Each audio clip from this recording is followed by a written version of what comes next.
புஷியானது எழுந்துட்டாருன்னா அவர் பாட்டு செவனியார் உக்காந்துக்கிறாரு. அவர் என்னத்துக்கு போட்டு வாங்குறாரு இவர்? இது சட்டசபையில் பேசுகிற பேச்சு. சபாநாயகரும் வந்து பார்த்தீங்கன்னா ஒரு முறை சேகர்பாபு பேசும்போது ஒருமையில் பேசுகிறாரு. ஒரு சட்டமன்ற உறுப்பினர் சொன்னால் கூட மாண்புமிகு உறுப்பினர் சொல்லுவாங்க. இப்போ அதெல்லாம் போயிடுச்சு. டைரக்டாக எதிர்கட்சி தலைவர் தான் சொல்கிறாங்க. இது அவ்வளோ ஆபத்தானது. இந்த மரபு, இந்த மாண்பெல்லாம் நீங்கள் வந்து சிதைக்கிறது, குறைக்கிறதுன்றது எப்போதாவது அமைதியாக முதலமைச்சர் உட்கார்ந்து இருக்கிறாரு. அவருடைய முகபாவனையை வந்து பார்த்தீங்கன்னா இன்னைக்கு வந்து எப்படி பேசப்படுது?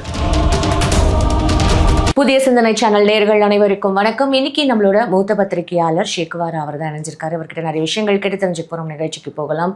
சார் வணக்கம். வணக்கம். எப்படி சார்?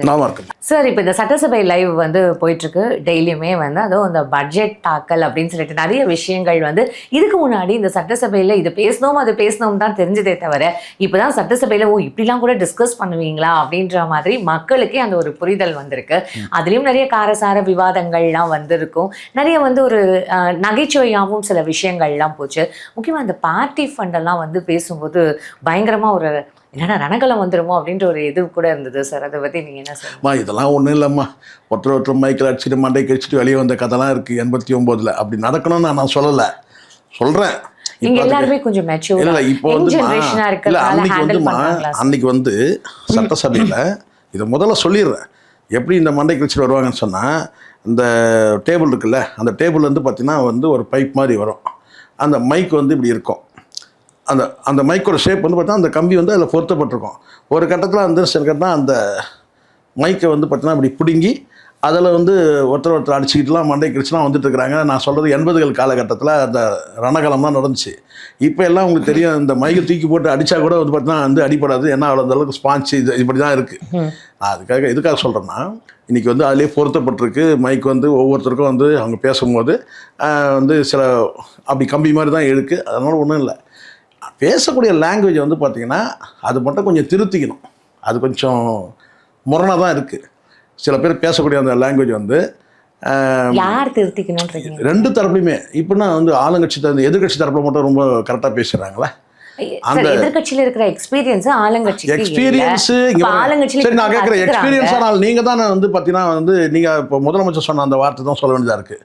நாங்கள் தான் அரசியல், நீங்கள் தான் வந்து காலகாலமாக ஆண்டீங்க, எல்லாம் நான் வந்து ஆண்ட பெருமெல்லாம் உங்ககிட்ட தானே இருக்குது. நீங்களும் வார்த்தையை பேசும்போது பார்த்து பேசணும்ல. நீங்களும் தான் வந்து அவங்க வந்து நீங்கள் வந்து மாமான்றீங்க, அவங்க அப்பான்றாங்க, நீங்கள் மாமான்றீங்க. பயம்ன்ற ஒரு வார்த்தையை பயன்படுத்தலாமா? அனைத்து கட்சி கூட்டத்தை வந்து பார்த்தீங்கன்னா பயந்துக்குன்னு கூட்டலை நீங்கன்னு சொல்கிறது எந்த வகையில் சரி? அந்த வார்த்தை தானே வருது. விழா எலும்பு உடைப்புன்னு ஒரு சட்டமன்ற உறுப்பினர் வெளியில் பேசுகிறாரு.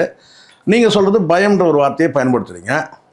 அதுக்கு வந்து நேற்று மன்னிப்பு கேட்டதே சார். பகிரங்கமா நான் வந்து மன்னிப்பு கேட்டதும் வந்து அந்த மாதிரியான ஒரு வார்த்தை பேசிக்கூடாது. எங்க தலைவரே வந்து எங்களுக்கு அறிவுறுத்தினார். அதாவது யார் சொன்னது? மார்க்கண்டேயன் அவர்கள் வந்து அந்த விஷயத்த அது வேற, அது வெளியில பேசுறது. ஆனால் சொல்றது உதயநிதி பேசுன்னு சொல்றேன். அது வந்து கரெக்ட் தான். நீங்கள் கடந்த காலத்தில் வந்து நீங்கள் மேடையில் பேசுனது, அது விழா எலும்பு உடைப்புன்னு சொல்லி பேசுனது. உதயநிதி அவர்கள் பேசும்போது அனைத்து கட்சி கூட்டங்கள் வந்து கூட்டத்துக்கு ஏன் பயப்படுறீங்கன்னு தயங்குறீங்கன்னு சொல்லலாமா? பயப்படுறீங்கன்னு சொல்லக்கூடாது இல்லை. அப்போ நீங்களும் தான் லாங்குவேஜ் தப்பாக போடுறீங்க. எந்த மாதிரியான ஒரு வார்த்தைகள் பேசணுன்றது ஒரு அப்படி இல்லை. நீங்கள் உங்களுக்கு தெரியலன்னா நீங்கள் வந்து எழுதி எடுத்துகிட்டு வந்துடுங்க. அது பார்த்து படிக்கும் போது கூட அந்த வார்த்தையை போடக்கூடாதுல்ல. நீங்கள் அடுத்த கட்டம் நீங்கள் டெம்ப்டாக ஏன் நீங்கள் வந்து உஷ்ணம் ஏறும்போது பார்த்தா அங்கே தவறாக போகுது வார்த்தை. நீங்கள் ஏன் எமோஷன் ஆகுறீங்க? நிதானமாக பேசுங்க. நீங்கள் இது சொல்லலாம். ஏன் உங்களுக்கு தயக்கம், எதுக்காக தயங்குறீங்கன்ற அந்த வார்த்தையை 2 தடவை 3 தடவை போடலாம், 10 முறை போடலாம். அதை ஏன் தயங்குறீங்க, நீங்கள் வந்து ஏன் மறுக்கிறீங்க, ஏன் தவிர்க்கிறீங்க, அதை போடலாம். ஏன் பயப்படுறீங்கன்னு கேட்டால், அனைத்து கட்சி கூட்டத்துக்கு ஏன் பயப்படுறீங்கன்னு கேட்டால் அது தப்பான வார்த்தை இல்லையாம்மா? இதெல்லாம் என்ன இப்போ எங்களுக்கு மட்டும் என்ன இதெல்லாம் சொல்லித்தராங்களா? ஒரு பத்திரிகையாளர்னா எல்லாத்தையும் தெரிஞ்சுக்கிறோமா? இது காமன் தானம்மா. இது ஒரு அவையில் நீங்கள் பேசும்போது நீங்கள் வந்து பார்த்தீங்கன்னா வந்து ஏன் பயப்படுறீங்க, அனைத்து கட்சி கூட்டம் தொடங்கிறது வந்து கூட்டுறதுக்கு ஏன் பயப்படுறீங்கன்னு கேட்டால் எப்படி வார்த்தது? அப்போ அந்த இடத்துல உங்கள் மாண்பு என்ன ஆகுதுன்னு பாருங்கள். உங்கள் மாண்பு என்ன ஆகுது, நீங்கள் யாரை வந்து சொல்கிறீங்களோ அவங்களுடைய மாண்பு என்ன ஆகுதுன்னு பாருங்கள். இப்போ முதலமைச்சர் மாண்பும் இருக்குது, எதிர்கட்சி தலைவர் மாண்பும் என்ன ஆகுது இந்த இடத்துல? பயப்படுறீங்களான்னு கேட்கும்போது அது எல்லாருக்கும் போகிறதுண்ணா. எதிர்கட்சி தலைவருக்கும் பண்ணால் ஆளுங்கட்சி தரப்புலையும் நீங்கள் பார்த்தீங்கன்னா அதுவும் நேற்றுக்கு ரொம்ப பேச்செல்லாம் ரொம்ப இதுவாகிடுச்சு. அது இவங்க ஒரு பக்கம் மாமா அப்பான்னு பேசுறது ஒரு பக்கம் இருக்கட்டும்.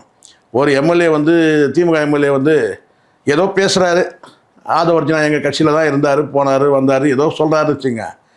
உடனே இவர் யார், பெரும்புலவர் புசி ஆனந்த். அவர் அவர் கவிஞர், அவர் பெருங்கவிஞர். யார், ராஜ்மோகன் வந்து பெருங்கவிஞர், இவர் பெரும்புலவர். யார், புசி ஆனந்த் எழுந்துனா அவர் பாட்டு செவனியார் உக்காந்துக்கிறாரு. அவர் என்னத்துக்கு போட்டு வாங்குறாரு இவர்? இது சட்டசபையில் பேசுகிற பேச்சு. சார் இதுக்கு முன்னாடி சட்டசபை எப்படி இருந்ததுன்னு நமக்கு தெரியாது இல்லை சார். யாரும் உங்களுக்கு தெரியாதுன்னு சொல்லுங்க, யாருக்கு தெரியாது? ஏன் 21 பார்க்கலையா? நான் சொல்கிறேன், அக்கேஷ்னலாக இப்போ ஒரு முறை உங்களுக்கு வந்து மோதல் வந்துடும். ரொம்ப ரேராக ஒருத்தர் சாடிப்பாங்க. ஏன் கெட்ட வார்த்தை பிரயோகம் கூட நடந்திருக்கு. விஜயகாந்த் நாக்கத்துருத்து வந்து எதனால் அதெல்லாம் நடந்திருக்கு, நான் இல்லைன்னு சொல்ல. ஆனால் ஒரு இயல்பாக வந்து ஒரு சட்டமன்றம் வந்து பார்த்திங்கன்னா வந்து வார்த்தை பிரயோகங்கள் வந்து மொழின்றது ரொம்ப ரொம்ப முக்கியம். அதுவும் தமிழ்நாட்டுக்கு வந்து பார்த்திங்கன்னா வந்து வேறு எந்த மாநிலத்தை காட்டும் தமிழ்நாட்டில் வந்து சரியான வார்த்தையை போட்டு பேசுவாங்க. அமருங்கள்னு சொல்கிறது போய் இப்போ உட்காருங்கன்னு ஆயிடுச்சு, ப்ளீஸ் சிட் அப்படின்ற அளவுக்கு ஆயிடுச்சு. நான் பார்க்குறேன் சபாநாயகரும் ரொம்ப திணறாரு. சபாநாயகரும் வந்து பார்த்திங்கன்னா கடந்த ஆட்சியில் வந்து சபாநாயகர்கள் வந்து எப்படி ஒரு புதுசாக கூட இருக்கலாம். சபாநாயகரும் வந்து பார்த்தீங்கன்னா ஒரு முறை சேகர் பாபு பேசும்போது ஒருமையில் பேசுகிறாரு, நீ உட்காரு நீ உட்காரு நீ உட்காரு நீ உட்காரு. நல்லா பழக்கப்பட்டவங்க, நல்லா பழக்கப்பட்டவங்க கிடையாதுமா, நீங்கள் ஒரு முறை பழக்கப்படுத்திக்கணும். இப்போது வந்துட்டிங்கன்னா இப்போ அடுத்த முறை டெவலப் ஆகணும்ல. இப்போ லாஸ்ட் டைம் நடந்துருக்கு, இந்த முறை ஏதாவது டெவலப் ஆகணும் பார்த்தா டெவலப் ஆகலை, உள்ளே போயிடுச்சு. லாஸ்ட் டைம் நடந்ததை விட இந்த முறை வந்து பார்த்தீங்கன்னா பேச்சு மொழியெல்லாம் மாறி இருக்குன்னு சொல்லி பார்த்தா சுத்தம் எல்லாமே ஆங்கிலம். ஏன் எதிர்கட்சி தரப்புலையும் இப்போ வந்து ஆங்கிலம் கலந்து பேசுகிறாங்க சட்டசபையில். எதிர்கட்சி தரப்புலையும் ஆளுங்கட்சி தரப்புல மட்டுமே கிடையாது, ஆளுங்கட்சி தரப்புல தான் வந்து ஜாஸ்தி ஜென்சி பார்க்கறதுனால எல்லாருக்கும் பாருங்க. இதெல்லாம் ஜென்சி, இதெல்லாம் நீங்கள் பேசாதீங்க. அது இதெல்லாம் ஒரு சொத்த காரணம். நீங்கள் சொல்கிறது நீங்கள் இலக்கணமாக பேசுங்கன்னு நான் சொல்லலை. ஐயா அமருங்கள் அப்படிலாம் சொல்ல வேணாம். ஒருத்தர் வந்து பேசும்போதே பார்த்தீங்கன்னா மாண்புமிகு சொல்லுவாங்க, மாண்புமிகு உறுப்பினர் தான் பேசுவாங்க. நீங்க ஜெயலலிதா ஆட்சி காலத்தை எடுத்து பாருங்க, ஸ்டாலின் காலத்து ஒரு சட்டமன்ற உறுப்பினர் சொன்னா கூட மாண்புமிகு உறுப்பினர் சொல்லுவாங்க. இப்போ அதெல்லாம் போயிடுச்சு, டைரக்டா எதிர்கட்சி தலைவர் தான் சொல்றாங்க. நீங்க எடுத்து பாருங்க, இது அவ்வளோ ஆபத்தானது. இந்த மரபு, இந்த மாண்பு எல்லாம் நீங்க வந்து சிதைக்கிறது, குறைக்கிறதுன்றது எதிர்காலத்தில் ரொம்ப ஆயிடும். நீங்கள் முதலமைச்சரை நீங்கள் அழைக்கிறதா இருந்தாலும் சரி, முதலமைச்சர் வந்து பார்த்தீங்கன்னா எதிர்கட்சி தலைவரை அழைக்கிறதா இருந்தாலும் சரி, அந்த மாண்புமிகுன்ற வார்த்தை வந்து கண்டிப்பாக ஒரு உறுப்பினருக்கே தேவை. ஜெயலலிதா ஆட்சி காலத்தை எடுத்து பாருங்கள், மாண்புமிகு உறுப்பினர்ன்ற அந்த வார்த்தையை சொல்லி தான். இங்கே அப்படி கிடையாது, இங்கே அதை தாண்டி போயிட்டுருக்கு. வார்த்தைகள் ரொம்ப ரொம்ப முக்கியம். நீங்கள் ஏதோ உட்காந்து இந்த தெருவில் உட்காந்து பேசுகிற மாதிரிலாம் பேச முடியாது. சபை அது, அதுக்குன்னு ஒரு பாரம்பரியம் இருக்குது, நாகரிகம் இருக்குது, அதை மெயின்டைன் பண்ணல. அதுக்கப்புறமா அதை நீங்கள் கோட்டை விட்டீங்கன்னா என்ன ஆகும்னா அப்புறம் வந்து பார்த்தீங்கன்னா அது வந்து டீ கடை மாதிரி ஆகிடும். சரி சரி, சொல்லுவாங்களே ஏதோ டீ கடை பெஞ்சுன்னு ஒன்று. சார் இப்போ வந்து இப்போ எப்படிப்பட்ட ஒரு விவாதம் இருக்கணும் அப்படின்றத தாண்டி என்னென்ன விஷயங்கள் இப்படிதான் பேசணுன்ற ஒரு வரம்பு இருக்கணும் நீங்க சொல்றீங்க. பேப்பர் படிக்கிறது இல்லை இவங்க அப்படின்றது வந்து இப்போ முதலமைச்சர் பேப்பர் படிக்கணும்னு சொன்னார்ல, சொல்லட்டும். ஆனால் அந்த வார்த்தை பிரயோகம் பண்ணும்போது பார்த்தீங்கன்னா பேப்பருக்கு செய்தித்தாள்னு சொல்லணும், அதே மாதிரி முன்ன பின்னு சொல்றதுக்கு எப்போதாவதுன்னு சொல்லணும். எப்போதாவது நீங்க தமிழ் கிளாஸ் நீங்க சொன்ன நீங்க நான் என்ன சொல்றது உங்களுக்கு, இது தமிழ் கிளாஸ் கிடையாது. ஏன் அப்படி எடுத்தாலும் தப்பு கிடையாது. நீங்க தமிழ்நாடு சட்டமன்றத்தில் நீங்க தமிழை நீங்க தவிர்க்கிறீங்கன்ற நான் அநேக வார்த்தைகள் நீங்க ஆங்கிலத்தில் வந்து போடும்போது காலப்போக்கில் அது வந்து பார்த்தீங்கன்னா அந்த சட்டசபையை வந்து பார்த்தீங்கன்னா வந்து வேற மாதிரி போயிடும். அது சார் ஒரு பக்கம் நீங்க பாருங்க இந்த இடத்துல இங்க பாருங்க, நீங்க முன்ன பின்ன பேப்பரை படித்தாலும் சொல்லியும் முன்ன பின்ன செய்தித்தாளை படிச்சிருந்தா உங்களுக்கு தெரிஞ்சிருக்குன்னு சொல்ல சாதாரண வார்த்தை தானே. இதில் எங்கே இலக்கணம் இருக்குது? நீங்கள் சொல்கிறீங்களே முன்ன பின்ன சொல்கிறீங்களே, முன்ன பின்ன வந்து பேப்பர்னு சொல்கிறீங்களே, இது வந்து சாதாரணமாக யார் வேணும் பேசலாம். நமக்கு இப்போ என்ன கண்டென்ட்டோ அது இம்பார்ட்டன்ட். கண்டென்ட்டே தெரியும், கண்டென்ட்டாக இருந்தாலும் இப்போ எல்லாமே இது பாருங்க, நீங்கள் இதுதான் இப்படி தான் அலட்சியமாக அப்படி ஒன்று அப்படியே போயிட்டு அப்படியே போயிடும். நான் சொல்ல வந்துங்க நீங்கள் புரியல உங்களுக்கு. எப்போதாவது செய்தித்தாளை நீங்கள் படிச்சிருந்தீங்கன்னா உங்களுக்கு தெரியும்னு சொல்கிறது வேறு. நான் இலக்கணமாக பேசணும்னு நான் சொல்லவே இல்லை. ஆனால் நீங்கள் இந்த பேப்பர்ன்ற வார்த்தை, அதுக்கப்புறம் அந்த முன்ன பின்னன்னு சொல்லி பேசுறது, இதெல்லாம் காலப்போக்கில் என்ன கேட்டிங்கன்னா அது வந்து சாதாரண வார்த்தை டபுள் மீனிங் ஆகிடும். அன்றைக்கி உணர்வீங்க நான் சொல்கிறத. சரி ஓகே, அன்றைக்கி நான் சொல்ல வார்த்தை இன்றைக்கி உணர மாட்டீங்க. நீங்கள் இப்படி நடைமுறை தமிழை தாண்டி நீங்கள் வந்து சாதாரண வந்து மனிதர் இந்த கொச்சை தமிழை நீங்கள் பேச ஆரம்பிச்சிட்டிங்கன்னா அது கடைசியில் எங்கே போய் நிற்கின்றதை நான் சொல்கிறேன், டபுள் மீனிங்கில் போய் நின்றோம். சார் இது ஒரு பக்கம் இருக்கும் பொழுது மரிய வில்சன் பேசுகிற அந்த, அதாவது அவர் பார்த்து படிக்கிறாரு, இப்போ இவங்க எல்லா அமைச்சர்களுமே வந்து படிக்கிற அந்த ஒரு கண்டென்ட்டை விட்டுட்டு அவங்க பேசுகிற அந்த ஒரு ட்ரோல் மெட்டீரியலாக ட்ரோல் மெட்டீரியல் அளவுக்கு நீங்கள் ஏன் நடந்துக்கிறீங்க, அது ஏன் உங்களுக்கு புரிய மாட்டேங்குது. எல்லாருமே பாருங்க, சும்மா இருந்தாலே வந்து ட்ரோல் மெட்டீரியல் ஆக்கிறதுக்கு இன்னும் ஒரு டீம் இருக்குது. இதுக்குன்னே ஒரு கட்சியில் வந்து ஐடி விங்னு ஒன்று வச்சிருக்கிறான். இதுதான் முழு நேரம் வேலையே. இது ட்ரோல் மெட்டீரியல் ஆக்கணும்னு முடிவு பண்ணிட்டானுங்கன்னா யாரை வேணா ஆக்கிடலாம். இதுக்குன்னே ரூம் போட்டு வேலை செய்கிறானுங்க, அது வேற. ஆனால் நீங்களே அதுக்கு வந்து ஒரு காரணம் ஆயிட்டீங்கன்னா பாருங்க, எடுத்து பாருங்க. அமைதியாக முதலமைச்சர் உட்காந்துருக்கிறாரு, அவருடைய முகபாவனையை வந்து பார்த்தீங்கன்னா இன்னைக்கு வந்து எப்படி பேசப்படுது. அமைதியாக தானே உட்காந்து, பேசக்கூட இல்லைல்ல முதலமைச்சர். ஆனாலும் மேலே பார்க்குறாரு, சைடில் பார்க்குறாரு போது பார்த்தீங்கன்னா அது வந்து ஒரு, அதுவும் கூட வந்து ஒரு ட்ரோல் மெட்டீரியல் ஆகிறத நம்ம பார்க்குறோம்ல. அப்போ நீங்கள் வந்து விமர்சனக்குள்ள ஆகும்போது இதெல்லாம் வந்து தேவையா அப்படி இல்லை. நீங்கள் பாருங்க, திருப்பி நான் சொல்கிறேன் பாருங்க, நீங்கள் தான் இப்போ இந்த இடத்துல பிரச்சனை. இப்போ நான் செங்கோட்டையன் வந்து இந்த விஷயத்தில் ஏதாவது சொல்ல முடியுமா? நீங்கள் சொல்லுங்கள். செங்கோட்டையனை இந்த சட்டமன்ற கூட்டத்தில், போன சட்டமன்ற கூட்டத்தில் அவரை ஏதாவது நம்ம சொல்ல முடியுமா? ஏன்னா அந்த அவையில் ஏற்கனவே அவருக்கு அந்த அனுபவம் இருக்குது. அந்த அனுபவத்தை கரெக்டாக வந்து அவர் வந்து எப்போ எழுந்தாலும் அது கரெக்டாக அவருடைய வேலை செய்கிறார். யாராவது ஏதாவது சொல்ல முடியுமா? இல்லை. அப்போ இந்த இடத்துல வந்து பார்த்தீங்கன்னா அனுபவம் வாய்ந்தவர்கள் இல்லைன்னும் போது அந்த அனுபவத்தை ஒரு நாளும் கற்றுக்கணும். பிறக்கும் போதே யாரும் சட்டமன்ற உறுப்பினர்கள், பிறக்கும் போதே யாரும் அமைச்சர் கிடையாது. நீங்கள் உள்ளே வந்துட்டீங்கன்னா அப்போ அந்த வார்த்தை, சரியான வார்த்தையை போட்டு பேசணும். ஒரு வார்த்தை நீங்கள் பேசினாலும், இப்போ முதலமைச்சர் முதல் முறையாக பேப்பர்லாம் எதுவும் படிக்காமல் பார்க்காம ஒரு வார்த்தை பேசுகிறாரு. இதுக்கு முன்னாடி ஒரு வார்த்தை பேசுனாரு, பார்த்து படிக்காமல் பேசின விஷயம் என்னன்னு கேட்டிங்கன்னா 5 நிமிஷத்துக்கு பேசுறதே வந்து குளத்தூர் ஆடி போச்சு. கொத்து பரோட்டா போட்டாச்சு. அது விடுங்க, அது கொத்து பரோட்டான்றது வெளியில் சொன்னார். நீங்கள் சேர்த்துக்காதீங்க, கரெக்டாக பேசுங்க. கொத்து பரோட்டா அங்கே சொல்லலை அவர் சபையில். 5 நிமிஷம் பேசுறதுக்கே குளத்தூர் ஆடி போச்சுன்னு சொன்ன வார்த்தை. இப்போ எனக்கு முன்ன பின்ன பேப்பர் படித்தா தெரிஞ்சிருக்கின்றது. ரெண்டுமே வந்து பார்த்தீங்கன்னா சூட்டபிள் இல்லாத வார்த்தை, முதலமைச்சருக்கான வார்த்தை கிடையாது. நீங்க 4 வார்த்தை நீங்க பாருங்க. இல்ல ஷேக்வரா சார், இப்ப பட்ஜெட் பத்தி பேசல. உங்களுக்கு இவங்க பேசின தமிழும் இவங்க பேசின அந்த வந்து நடை முதல்ல ஏன் தெரியுங்களா? முதல்ல நீங்க உள்ள இருக்க பாருங்க, நீங்க பட்ஜெட் படிங்க. பட்ஜெட்டுக்குள்ள இருக்கிற விஷயங்கள் வந்து பார்த்தீங்கன்னா விவாதிக்கப்படுது. அது ஒரு பக்கம் நம்ம பண்ணிட்டு தான் இருக்கிறோம். நீங்க கேட்ட கேள்விக்கு தான் பதில் நான் சொல்றேன். இங்கே வந்து எது ட்ரோல் மெட்டீரியல் ஆகுதுன்னா, நீங்கள் திட்டங்கள் வந்து பார்த்தீங்கன்னா செயல்படுத்துறீங்கன்னா அது காலப்போக்கில் தெரிய போது. நீங்கள் எப்படியும் ஒரு 1.25 லட்சம் கோடி கடன் வாங்கியிருக்கிறீங்க. நீங்கள் அதை வந்து நீங்கள் இது வரைக்கும் அறிவித்த திட்டங்களை செய்ய தான் போகிறீங்க. இல்லைன்னா அது வந்து கேள்வி, அடுத்த சட்டமன்ற கூட்டத்தில் கேள்வி ஆகாதா? அது நடக்கும். பிரச்சனைன்னு கேட்டால் அடித்தளம்னு ஒன்று இருக்குல்ல, சபையில் நடந்தக்கூடிய அந்த நடவடிக்கை, அது வந்து பார்த்தீங்கன்னா பெருமையாக இல்லை. சரி, அப்போ சார் ஒரு நிமிஷம் சார், இதுக்கு முன்னாடி பர்டிகுலராக வந்து இவங்க இந்த அமைச்சர்கள் மட்டும் தான் பேசுகிறாங்க, மற்ற யாருமே பேசலன்னு சொல்லப்படும் போது இந்த வாட்டி அந்தந்த துறை அமைச்சர்கள் அவங்கவுங்க விஷயத்தில் வந்து விளக்கம் கொடுப்பாங்க அப்படின்னு சொல்றது ஒரு இது பாருங்க. நான் எல்லாரையும் நான் சொல்லலை. இப்போ வேளாண் அமைச்சர் வந்து பேசினார், வேளாண் துறை அமைச்சர் வந்து பேசினாரு. அது வந்து ஓகே தான். பட் இருந்தாலும் அந்த புகழாரம்னு ஒன்று வந்து பார்த்தீங்கன்னா வந்து பண்ணுறது வந்து பார்த்தீங்கன்னா அது நம்ம காலகாலமாக பார்த்துன்னு இருக்கிறோம். ஜெயலலிதாக்கும் அப்படி தான் வந்து அம்மா, தாயே, அன்னை பராசக்தி, ஆதி பராசக்தின்னு அப்படி ஆரம்பிப்பாங்க. இல்லை, நான் எதுக்கு சொல்கிறேன்னா, இது வந்து வேண்டான்ற இந்த புகழாரம் தேவையில்லை. நீங்கள் வந்து இப்போ இந்த புகழுக்கெல்லாம் வந்து இதுவாகிற முதலமைச்சர் இவரே நான் கேட்குறேன். இந்த புகழெல்லாம் எவ்வளோ ஒரு பார்த்தாச்சு, எல்லாம் முடிஞ்சாச்சு. இன்னும் இந்த ஏற்கனவே அப்படி தான் போன முறை வந்து பார்த்தீங்கன்னா இந்த 2021 இவர் துணை முதலமைச்சரான பிறகு வந்து பார்த்தீங்கன்னா எல்லாரும் வந்து பேசுறதுக்கு முன்னாடி வந்து நேராக வந்து இவர்கிட்ட வந்து இப்படி கும்பிடு போட்டு போவாங்க. இவர் உட்காந்துருக்கிற இடம் வந்து முதலமைச்சர் உட்காந்துருப்பாரு, இவர் வந்து 2-3 வருஷம் தள்ளி உட்காந்துருப்பாரு, 2 வருஷம் தள்ளி.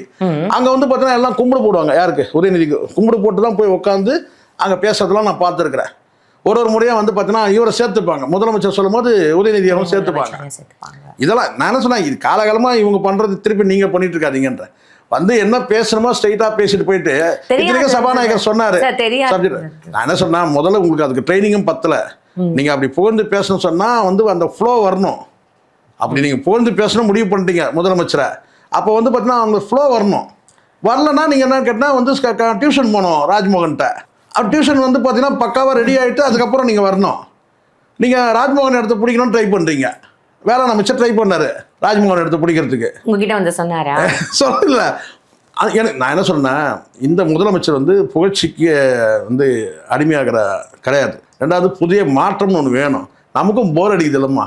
ஜெயலலிதா ஆட்சியிலும் அன்னை ஆதி பராசக்தி, அம்மா மகமாயி, வந்து அபூர்வ சுந்தரி, ஆதி பராசக்தி அப்படிலாம் பேசுனாங்க. அபூரி அதிரூப சுந்தரி அப்படி இப்படின்னு. இந்த ஆட்சியில் வந்து பார்த்தீங்கன்னா ராஜராஜ சோழன், ராஜேந்திர சோழன் அப்படிலாம் இந்த இவர் படம் இருக்குல்ல, இந்த மன்சூர் அலிகான் படம் இது, ராஜ மார்த்தாண்ட ராஜ கம்பீரன் அப்படிதான் போந்துட்டு இருப்பாங்க. 21 வந்து திமுக ஆட்சியிலையும் கூடவே மகனையும் சேர்ந்து ராஜேந்திர சோழன் அப்படிலாம் பேசினாங்க. இப்போ திரும்பி இங்கேயும் வந்தால் எப்படிமா? நீங்கள் இன்னும் போகக்கூடிய தூரம் இன்னும் ரொம்ப வெகு தூரம் இருக்குது. அதான் நானே சொல்கிறேன், விஜய் கூட இருக்கிற விஜய் அவர்கள் கூட இருக்கிற இந்த அமைச்சர்கள் மட்டும் அறிவார்ந்த அமைச்சர்கள் இருந்தாங்க. யூகா அமைப்பாளர்கள் சந்தேகமே வேணாம். ஜான் ஆரோக்கியசாமின்றது வந்து கேட்டினா வந்து ஒரு மிகப்பெரிய பலம், மிகப்பெரிய ஒரு இரும்பு மனிதன் வச்சுங்களேன். வந்து நான் சொல்கிறது யூகா அமைப்பாளர். பட் அவங்க இருந்தாலும் வந்து பார்த்தீங்கன்னா மெயின் பிக்சருக்கு வர மாட்டாங்க. இவங்கெல்லாம் வந்து சட்டசபையிலேயே வந்து இருக்கணும். அப்போ இந்த இடத்துல வந்து கூட இருக்கிற அமைச்சர்கள் மட்டுமே வந்து சிறப்பாக செயல்பட்டாங்கன்னா விஜய் வந்து ஏசியாலே ஒரு பெரிய லீடராக இருப்பார். ஆனால் என்னன்னா இருக்கிறவங்க நிலைமையை முதல் வந்து ஒரு பட்ஜெட் தாக்கல் செஞ்சிருக்காங்க. ப்ராபப்ளி இன்னும் போக போக அவங்களும் கத்துப்பாங்க அப்படின்றத நம்மளும் ட்ரைனிங் நான் என்ன சொன்னேன், இப்போ நான் சொல்றேன், பிறக்கும் போது யாருமே அமைச்சர் எம்எல்ஏ கிடையாதுமா. நாளைக்கு கொஞ்சம் கொஞ்சமாக டெவலப் பண்ணிக்கணும்ல. நல்லா தெரியும், நாளைக்கு சபை இருக்குன்னு தெரியும். சபையில் வந்து பார்த்தீங்கன்னா என்னெல்லாம் பேசணுன்றது குறிப்பு எடுத்துகிட்டு வந்துடணும், அங்கே வந்து பேசணும். ஆனால் வந்து பார்த்தீங்கன்னா நீங்கள் சண்டை போடுற தோரணையிலே பேசுனீங்கன்னா அது ரசிக்க மாட்டாங்க மக்கள். இந்த தைரியம் இருந்தா அவர் பயமாக இருக்குதா, பயம் என்ன வார்த்தை அது நான் கேட்குறேன், ஆதரவு கேட்குறேன். தைரியம் இருந்தா அப்படின்னாலும் ஒரு வார்த்தை போடுறதுக்கா துணிவு இருந்தாலும் சொல்லுங்க. தமிழ்லாம் கிடையாது, அப்படி கிடையாது. நீங்கள் அந்த வார்த்தையை பாருங்க, அந்த வார்த்தை நான் சொல்ல மாட்டேன். தைரியம் இருந்தால் சொல்றது. நீங்கள் சொல்லும் போது சில வார்த்தை இருக்குமா, இவரே சொன்னார்ல, அச்சப்படாமல் அப்படி சொல்லலாம். சரி, நீங்கள் சொல்ல அந்த வார்த்தையை பயன்பட, பயம்ன்ற வார்த்தை வந்து பயன்படுத்தி கூடாது. யார்? உதயநிதி. பயம் ஏன் அனைத்து கட்சி கூட்டம் கூட்டத்துக்கு ஏன் வந்து பயப்படுறீங்க அந்த வார்த்தை? அப்போ எல்லாம் வேடிக்கை தான் பார்த்து நீங்கள் உட்காந்துட்டு அப்போ அப்ஜெக்ஷன் பண்ணிடணும். எழுந்து எப்படி நீங்கள் அந்த வார்த்தை சொல்லுவீங்கன்னு சொல்லிட்டு கேட்கணும். அப்போ அமைதியாக இருந்தாங்க. முதல்ல தயங்குற சொல்லிட்டாரு அவரு, ஏன் வந்து தயங்குறீங்க, ஏன் பயப்படுறீங்க, ரெண்டாவது வார்த்தை பயப்படுறீங்க, அப்போ அப்ஜெக்ஷன் பண்ணவே இல்லை. அப்போ நீங்கள் வந்து பேசணும்னு கேட்டிங்கன்னா வந்து தைரியம் இருந்தா அப்படின்றீங்க. அவர் தைரியம் இருந்தா வந்து உங்கள் அப்பாவை பேச சொல்லுங்க, தைரியம் இருந்தால் வந்து உங்கள் மாமாவை பேச சொல்லுங்க. அவரு இந்த ஸ்கூல் பசங்களா நீங்கள்? உண்மையாகவே இன்னும் வரப்போகிற நாட்கள் இந்த சட்டசபையில் இன்னும் என்ன மாதிரியான ஒரு சுவாரஸ்யமான விஷயங்கள் வரப்போகுதுன்னு நம்மளும் தொடர்ந்து டிஸ்கஸ் பண்ண தான் போகிறோம். எல்லாரும் உங்கள் நேரத்துக்கு ரொம்ப நன்றி.